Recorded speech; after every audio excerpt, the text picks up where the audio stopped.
I never thought I would be the daughter packing her bags at 3 in the morning. But there I was, Scarlett Morrison, stuffing my entire life into 2 suitcases, while my parents slept peacefully upstairs. The bank statement in my trembling hands told a story that shattered everything I believed about family loyalty.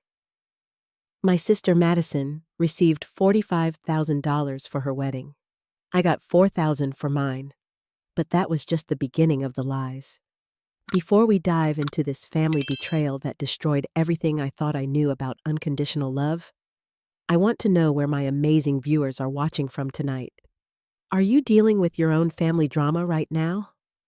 Hit that like button if you have ever felt like the forgotten child, and subscribe, because this story has twists that will make your family dysfunction look like a Disney movie. The discovery happened 3 months after my courthouse wedding to my husband Jake. Madison had just returned from her lavish destination wedding in Tuscany, complete with designer everything and 200 guests. Meanwhile, Jake and I exchanged vows in front of a judge with 2 witnesses we pulled from the courthouse hallway. My parents, Robert and Linda Morrison, had always claimed they treated their daughters equally. Growing up in suburban Connecticut, I watched Madison receive piano lessons, dance classes, and private tutoring, while I was told we could not afford such luxuries. When Madison needed a car for her 16th birthday, Dad bought her a brand new Honda Civic. When I turned 16, they handed me the keys to Madison's old car, saying I should be grateful for hand-me-downs. The pattern continued through college.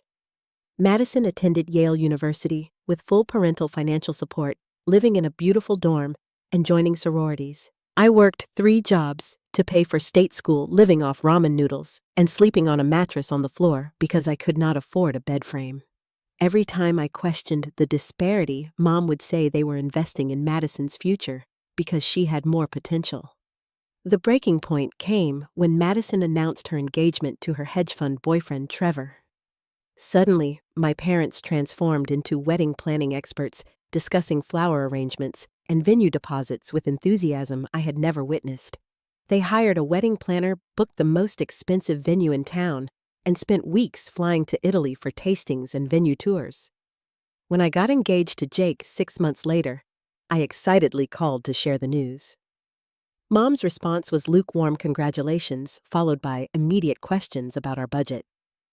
Dad suggested we keep things simple and affordable, maybe just a small ceremony at the local community center. I felt the familiar sting of being the afterthought daughter, but I pushed those feelings aside, telling myself they had already spent so much on Madison's wedding. The real shock came when I needed access to my childhood savings account to withdraw money for our modest honeymoon. Dad had been managing this account since I was 12, claiming he was investing my birthday and Christmas money to help me build a nest egg for my future. When we went to the bank together, the teller pulled up my account information and my heart stopped. The balance showed exactly $4,012.37.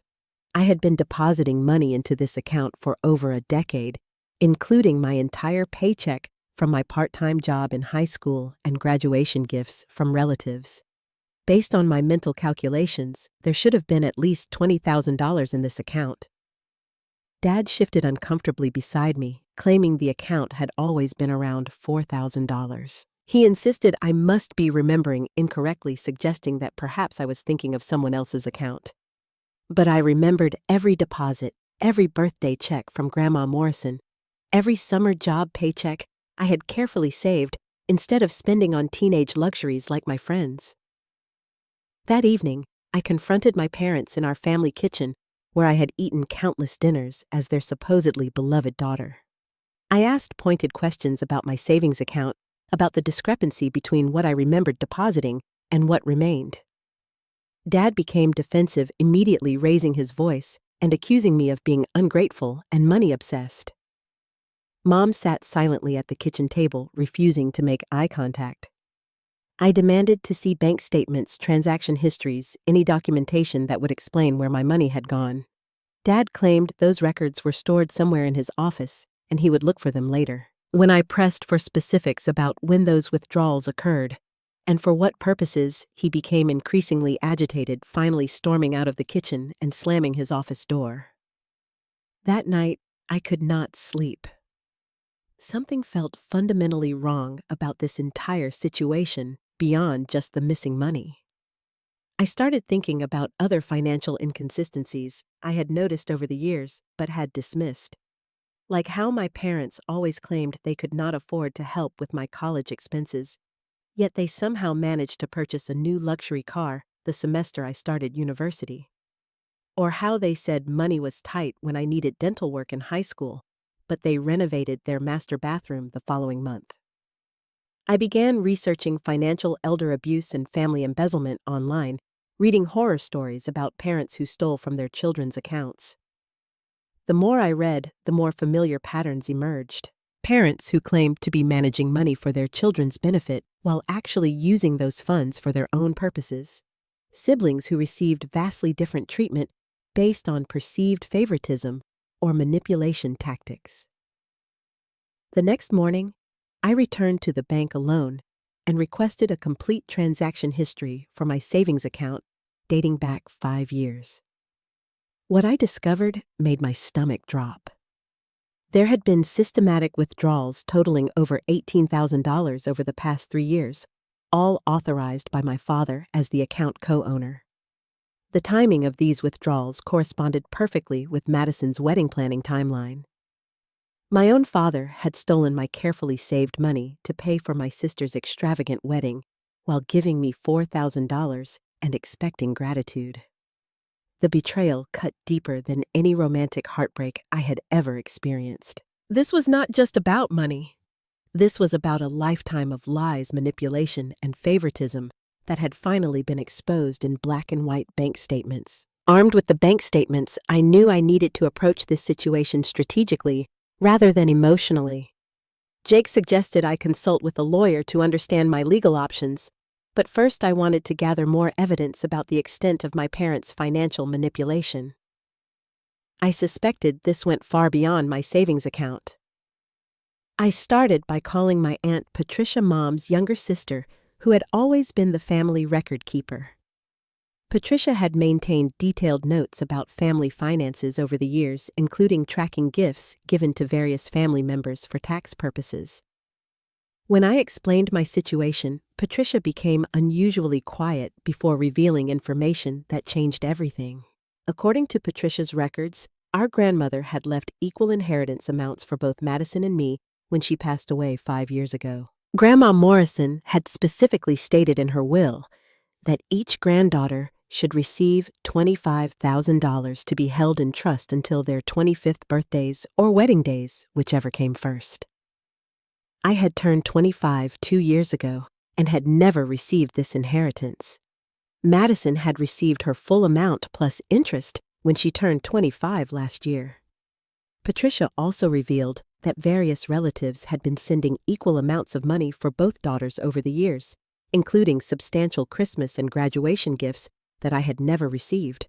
She had assumed I was getting my share and had never thought to question my parents about the distribution of these gifts. This revelation meant my parents had been systematically stealing not just my saved money, but also inheritances and gifts specifically intended for me. The total amount involved was now approaching $50,000 that rightfully belonged to me. This was not favoritism or poor financial planning. This was deliberate theft spanning multiple years. I decided to confront my parents with this new evidence, but I wanted witnesses present. I arranged for Jake and Patricia to be there when I presented the bank statements and inheritance information. I also secretly recorded the conversation using my phone, having researched that Connecticut is a one-party consent state for recordings. The confrontation took place on a Sunday afternoon in my parents' living room, the same space where we had opened Christmas presents and celebrated birthdays throughout my childhood. I laid out all the evidence methodically, the bank statements showing the unauthorized withdrawals, Patricia's inheritance records, documentation of gifts that never reached me. Initially, Dad tried to maintain his previous story about the savings account, claiming the money had been used for my benefit in ways I did not remember or appreciate. When I presented the inheritance documentation, his story began to crumble. He started making contradictory statements about timing and amounts, clearly struggling to maintain his lies in the face of concrete evidence. Mom finally broke down and admitted they had used my inheritance money to cover Madison's wedding expenses because they had underestimated the costs and could not afford the venue they had already booked. She claimed they had planned to replace the money before I needed it, but Madison's wedding had been more expensive than anticipated. She insisted they never meant to permanently take my money, just borrow it temporarily. Dad became increasingly defensive, eventually shouting that Madison had always been more responsible with money and had earned their investment in her future. He accused me of being selfish and entitled, suggesting that I should be happy my money had gone toward family happiness rather than my own frivolous spending. The mask of loving father completely fell away as he revealed his true feelings about his daughter's relative worth. Patricia was shocked by what she witnessed, later telling me she had never realized the extent of the favoritism and financial manipulation happening in our family. Jake remained calm, but asked pointed questions about when my parents planned to return the stolen money and how they intended to make things right. Dad's response was that they did not have $50,000 available to repay me immediately, and he suggested I should consider it a family loan that would be repaid gradually over time. He became furious when I insisted on a written repayment agreement with specific timelines and interest, accusing me of treating family like a business transaction.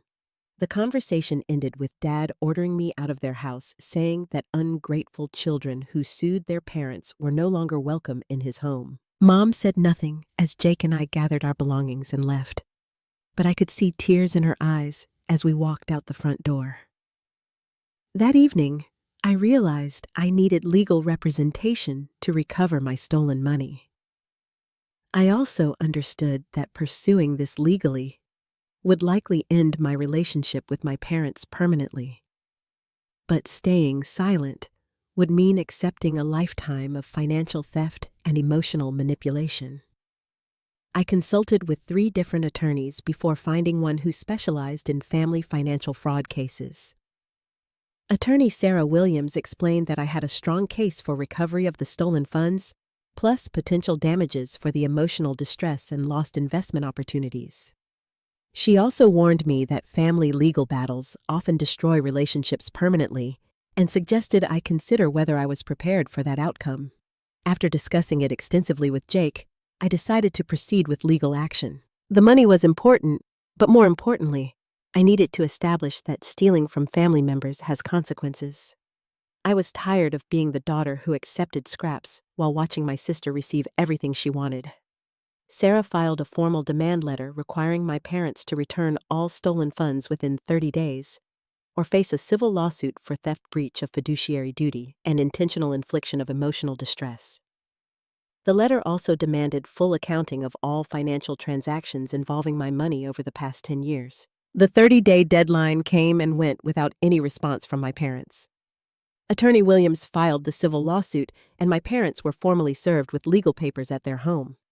According to the process server, Dad became belligerent and threatened to countersue me for emotional distress and defamation.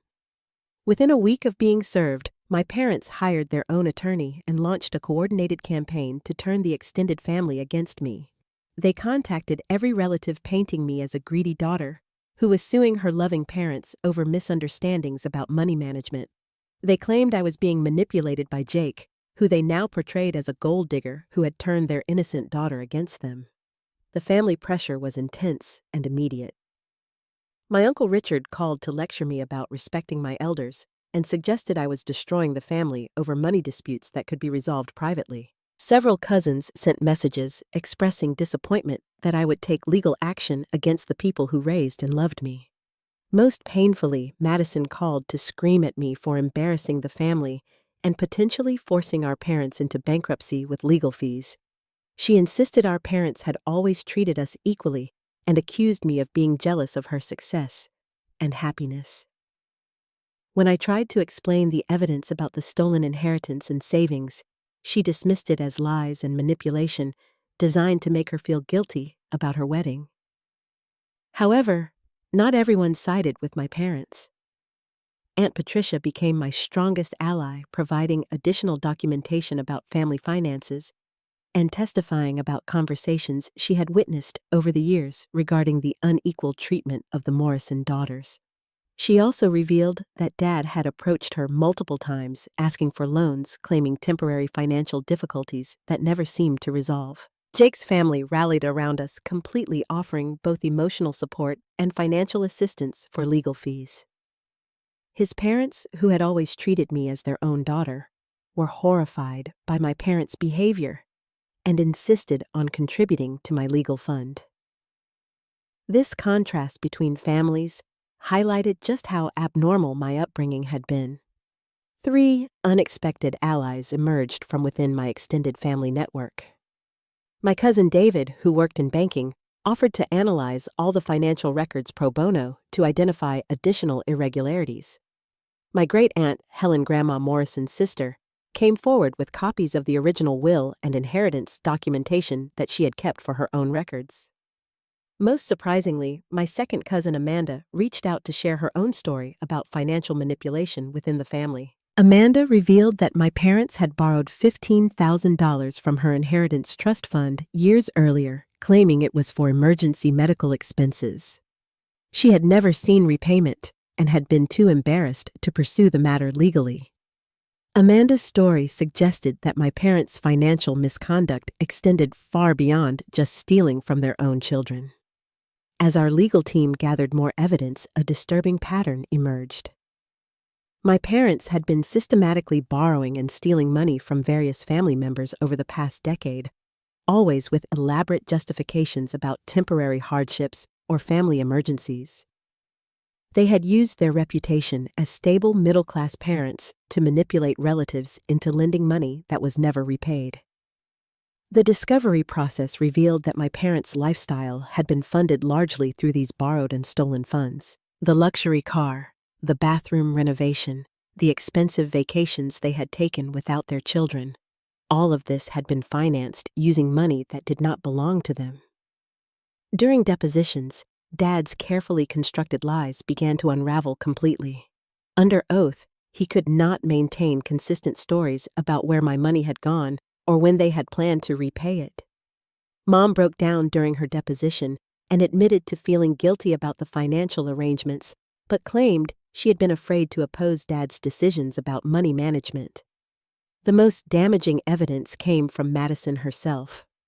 During her deposition, she inadvertently revealed that our parents had given her an additional $20,000 after her wedding for a down payment on her new house. This money had supposedly come from a family emergency fund, but bank records showed it had been withdrawn from various accounts belonging to other family members. Madison's revelation proved that my parents had continued stealing even after I had confronted them about my missing inheritance. They had used the chaos and family division created by my lawsuit as cover to take even more money from other relatives, knowing that everyone was too distracted by the legal drama to monitor their financial activities closely. As the case progressed, more family members began questioning their own financial interactions with my parents. Uncle Richard discovered that his mother's estate settlement had been handled incorrectly, with my parents receiving funds that should have been distributed to other relatives. 2 other cousins realized that graduation gifts they had sent to me over the years had never been delivered, despite my parents confirming receipt of the packages. The legal momentum was clearly in our favor, but the emotional toll was devastating. I had effectively lost my entire immediate family and half of my extended family. Christmas and birthday celebrations became awkward affairs where people chose sides based on their version of family loyalty versus justice. However, the allies I had gained were proving to be more supportive and genuinely caring than the family members I had lost. Patricia, David, Helen, and Amanda formed a tight support network that felt more like real family than my biological parents ever had. They celebrated my victories, offered comfort during difficult depositions, and helped me understand that choosing justice over family harmony was not selfish but necessary. The case was scheduled for trial in 6 months, but Attorney Williams was optimistic about reaching a settlement before going to court. The evidence against my parents was overwhelming, and their legal expenses were mounting rapidly. Most importantly, additional family members were now considering legal action of their own, which would create multiple lawsuits that my parents could not afford to defend simultaneously. As we approached the climax of this legal battle, I felt both vindicated and heartbroken. I was finally going to recover my stolen money and hold my parents accountable for their years of financial manipulation. But I was also mourning the loss of the family I had always hoped we could become, even though I now understood that family had never really existed in the first place. Just when everything seemed to be going in my favor, my world collapsed again. 3 weeks before our scheduled trial date, I discovered that one of my closest allies had been working against me from the beginning. The betrayal came from the person I least expected, my cousin David, who had been analyzing financial records and serving as our banking expert. I thought David genuinely wanted to help expose my parents' financial crimes, but I learned he had been feeding information directly to my parents' attorney while pretending to support my case. The discovery happened accidentally when Attorney Williams received a motion from my parents' legal team that included detailed analysis of our litigation strategy, including confidential information that only David could have accessed. When Williams confronted me about potential security breaches in our team, I initially defended David completely, insisting he would never betray family members who trusted him. Williams showed me email evidence that David had been corresponding with my parents' attorney for over 2 months, providing copies of our evidence strategic plans and even transcripts of our private conversations about settlement negotiations. David had been playing both sides, maintaining his helpful cousin facade while systematically undermining everything we had worked to build. The motivation for David's betrayal was both financial and personal. My parents had promised him a substantial sum of money if he could sabotage my case money they claimed would come from inheritance funds that rightfully belonged to him. They had also threatened to reveal embarrassing personal information about David's gambling debts and business failures if he continued helping me. More devastating than the financial aspects was discovering that David had been manipulating other family members based on information I had shared with him in confidence. When I told David about my struggles with depression following the family schism, he had shared those details with my parents, who then used my mental health struggles to suggest I was not competent to manage financial decisions or pursue legal action. David had also convinced Amanda to withdraw her support for my case by claiming that her own theft allegations were too old to pursue legally and would only result in expensive legal fees with no recovery. Amanda, who had been one of my strongest supporters, suddenly stopped returning my calls and refused to testify about her own experiences with my parents' financial manipulation. The betrayal extended to sabotaging relationships with other potential witnesses. David had been contacting relatives who might testify on my behalf, spreading rumors about my motivations and suggesting that I was being manipulated by Jake into pursuing frivolous litigation. Several family members who had initially expressed support quietly withdrew their willingness to participate in depositions or provide evidence. Most painfully, David had been secretly recording our family strategy meetings and providing those recordings to my parents' legal team. This meant that my parents knew every aspect of our case preparation, every piece of evidence we planned to present, and every weakness in their defense that we had identified. When I confronted David about his betrayal, he initially denied everything, before eventually admitting that he felt caught between family loyalties and financial pressures. He claimed my parents had convinced him that I was destroying the family over money disputes that could be resolved privately, and that helping them was actually helping preserve family relationships in the long run. David also revealed that my parents had been more strategic in their manipulation than I had realized. They had approached several family members individually, sharing carefully crafted versions of events that painted me as the aggressor, and themselves as victims of their daughter's greed and legal aggression. They had convinced David that stopping my lawsuit was actually protecting me from making a huge mistake that would haunt me for the rest of my life. The immediate consequences of David's betrayal were catastrophic for our legal position. My parents' attorney filed for sanctions against me, claiming that our evidence had been obtained through fraudulent means and that my case was based on malicious prosecution designed to extort money from elderly parents. They also filed a countersuit alleging defamation, emotional distress, and abuse of legal process. Attorney Williams had to completely restructure our case strategy, with only 3 weeks remaining before trial. Much of our evidence was now compromised because my parents' legal team knew exactly how we planned to present it and had prepared detailed rebuttals. Several key witnesses had been turned against us or intimidated into withdrawing their support. The psychological impact was even worse than the legal setbacks. I felt completely isolated and betrayed by people I had trusted with my deepest vulnerabilities. The family members who remained supportive were now questioning whether other allies might also be secretly working against us, creating an atmosphere of paranoia and mistrust that made collaboration difficult. Jake became my only truly reliable support system, but even our marriage was strained by the constant legal pressure and family drama. He had been patient and understanding throughout the entire ordeal, but I could see the toll it was taking on him to watch me suffer through repeated betrayals and setbacks. The financial costs were mounting rapidly as well. Because of David's sabotage, we needed additional expert witnesses and investigators to rebuild our compromised case strategy. The legal fees had already exceeded $30,000, and Williams warned that going to trial under these circumstances could cost another $20,000 with no guarantee of success. My parents, emboldened by David's intelligence and the apparent weakness of our position, withdrew their previous settlement offers and demanded that I drop the lawsuit entirely and pay their legal fees.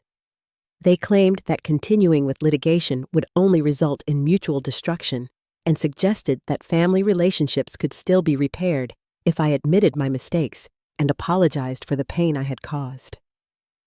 For the first time since discovering the theft, I seriously considered giving up.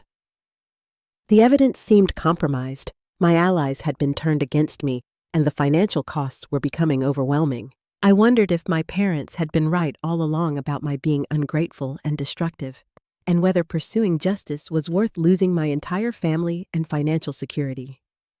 During the darkest moment of this entire ordeal, sitting in my apartment, surrounded by legal documents and feeling completely defeated, I almost called Attorney Williams to discuss dropping the case. The weight of fighting my entire family while dealing with constant betrayals felt impossible to sustain. But Jake reminded me that giving up now would mean accepting that my parents could steal from family members without consequences and continue their pattern of financial manipulation with other relatives. He pointed out that David's betrayal actually proved how desperate my parents were to avoid accountability, suggesting that our original case had been stronger than we realized. Just when I thought all hope was lost, an unexpected ally emerged who completely changed the trajectory of our case. Helen Morrison, my great-aunt, and the family matriarch had been quietly conducting her own investigation into my parents' financial activities, and what she discovered was far more extensive than anything we had uncovered through legal discovery. Helen was 83 years old, but sharp as ever, and she had been managing family financial records for over 5 decades. After witnessing the chaos surrounding my lawsuit and David's betrayal, she decided to examine every financial transaction involving my parents that had occurred within the extended family network over the past 15 years. What Helen found was a comprehensive pattern of financial fraud that extended far beyond my stolen inheritance. She discovered that my parents had been systematically embezzling money from elderly relatives by offering to help manage their finances and then gradually transferring funds to their own accounts. They had stolen from at least 8 different family members, totaling over $200,000 in unauthorized transfers and loans that were never repaid. Helen had maintained meticulous records of all family financial transactions, including copies of checks, bank transfer confirmations, and detailed notes about the purposes of various payments. Her documentation revealed that my parents had been using a sophisticated scheme involving multiple bank accounts and shell companies to hide their theft from individual family members while maintaining their reputation as trustworthy money managers. The most damning evidence came from Helen's discovery that my parents had been forging signatures on financial documents and creating false paperwork to authorize transfers from elderly relatives' accounts. They had been particularly targeting family members with early-stage dementia or limited financial literacy, knowing these relatives would be less likely to notice discrepancies in their account balances. Helen also uncovered evidence that David's betrayal had been orchestrated months before my lawsuit began. My parents had approached David early in my investigation, offering him a substantial finder's fee if he could gather intelligence about my legal strategy and sabotage my case from within. David's gambling debts and business failures had made him vulnerable to their financial manipulation. Most importantly, Helen had secretly recorded several conversations with my parents, where they admitted to stealing my inheritance and discussed strategies for avoiding legal consequences. These recordings were made during family gatherings where my parents believed they were speaking confidentially to a sympathetic family elder. In these conversations, they expressed no remorse for their theft and actually laughed about my naivety in trusting them with my money. Helen presented this evidence to Attorney Williams just 1 week before our trial date, completely transforming our legal position. The recordings provided direct admissions of guilt that could not be explained away or contradicted. The financial documentation proved a pattern of criminal behavior that extended far beyond my individual case, making it impossible for my parents to claim this was simply a family misunderstanding about money management. Williams immediately filed motions to include this new evidence and expand our lawsuit to cover the additional theft charges.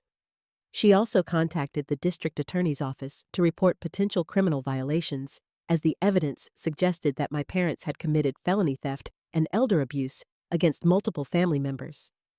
The expanded case attracted the attention of other family members who had previously remained neutral or sided with my parents.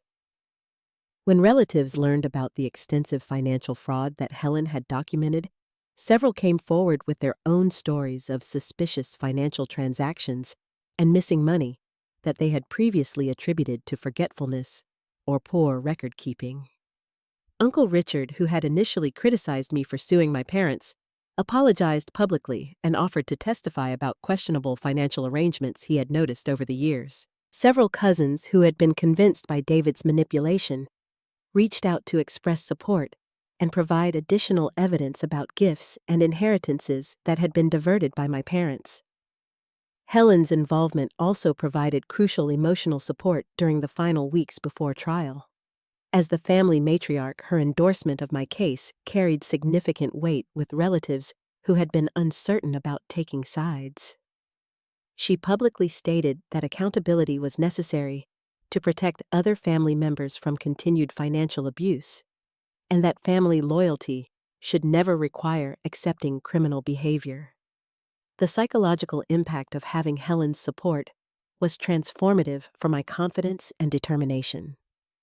Unlike other family allies who had their own complicated relationships with my parents, Helen's position was unambiguous and based purely on documented evidence rather than personal grievances or family politics. Helen also helped me understand that my parents' behavior represented a long-term pattern of manipulation and control that had affected the entire family dynamic for decades.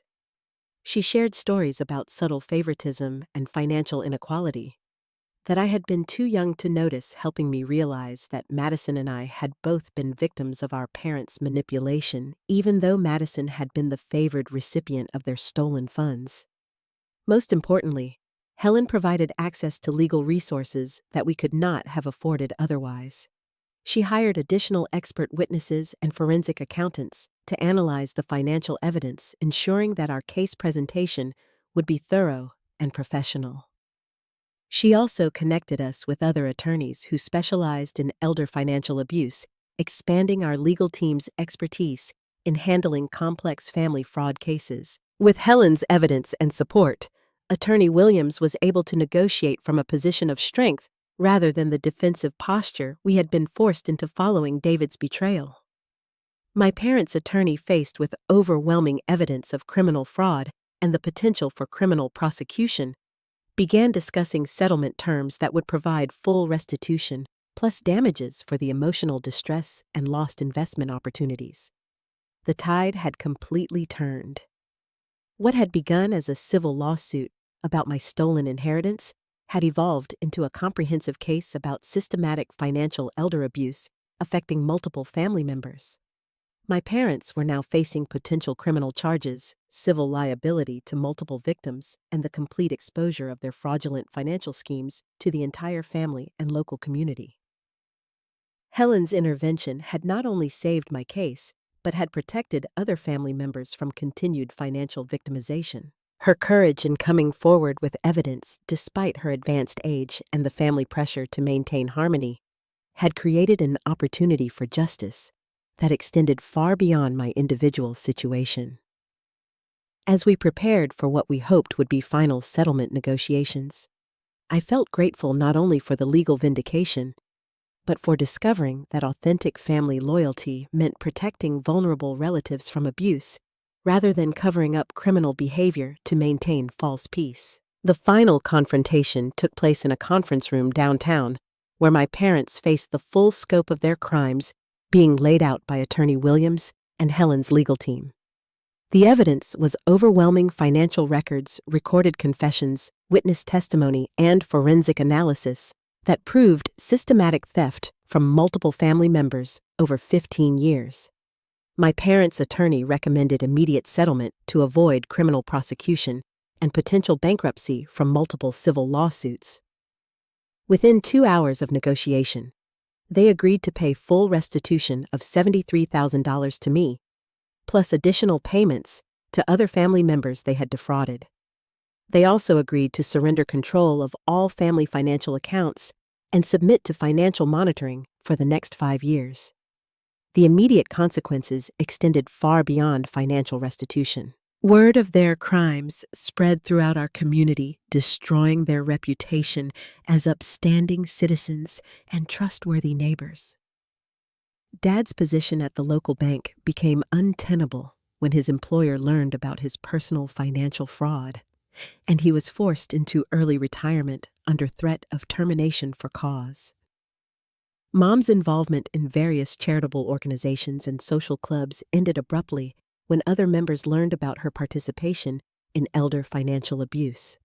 The carefully constructed image they had maintained for decades crumbled completely, replaced by community knowledge of their true character as people who would steal from their own family members.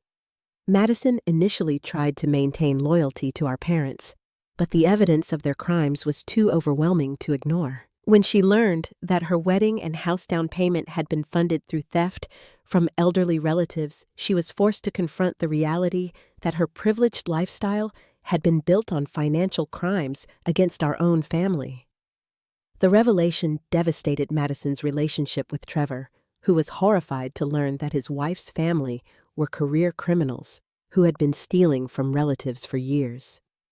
Their marriage survived, but Madison was forced to repay some of the stolen funds and publicly acknowledge her unwitting participation in our parents' financial fraud scheme.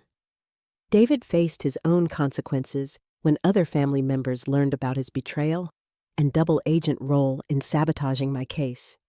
His gambling problems and business failures became public knowledge, and he was ostracized from family gatherings and financial discussions. Several relatives who had trusted him with their own financial information demanded accountability for his breach of confidence. The legal victory provided complete vindication for my decision to pursue justice, despite family pressure to accept the theft silently. Every relative who had criticized me for suing my parents was forced to acknowledge that my lawsuit had protected them from continued financial victimization and exposed crimes that might otherwise have continued indefinitely. More importantly, the process revealed who my true family really was. Helen, Patricia Jake, Amanda, and several cousins who had supported me throughout the ordeal became my chosen family, providing genuine love and loyalty that my biological parents had never offered. These relationships were based on mutual respect and honest communication, rather than manipulation and conditional approval. The financial restitution allowed Jake and me to purchase our first home and establish real financial security for our future. More significantly, recovering my stolen inheritance felt like reclaiming my identity and self-worth after years of being treated as the expendable daughter, whose needs were secondary to Madison's preferences. Helen became my surrogate grandmother, sharing family history and traditions that my parents had never bothered to teach me. Through her guidance, I learned about relatives who had genuinely cared about my well-being but had been kept away by my parents' manipulation and control tactics. These connections helped me understand that I had never been unloved. I had simply been isolated from family members who would have supported me. The experience taught me that family loyalty should never require accepting abuse or criminal behavior. Real family protects vulnerable members rather than exploiting them, and choosing justice over false harmony was the most loving thing I could have done for everyone involved. My lawsuit had prevented my parents from continuing to steal from elderly relatives who trusted them with their financial security. I also learned that healing from family betrayal requires building new relationships based on authentic values, rather than trying to repair relationships with people who view family as an opportunity for exploitation. The family I chose was far more supportive and trustworthy than the family I was born into, proving that blood relations without genuine care are meaningless. Today, Jake and I are planning to start our own family, knowing that we will break the cycle of favoritism and financial manipulation that defined my childhood. Our children will be raised with genuine equality and respect, never having to wonder whether their parents view them as investments, rather than beloved individuals worthy of unconditional love. My parents lost access to their grandchildren before those children were even born, because protecting future generations from their toxic influence was non-negotiable. They had proven themselves incapable of healthy relationships based on genuine love, rather than manipulation and control. The legal victory also inspired other family members to pursue accountability for financial abuse they had previously accepted as unavoidable family dysfunction.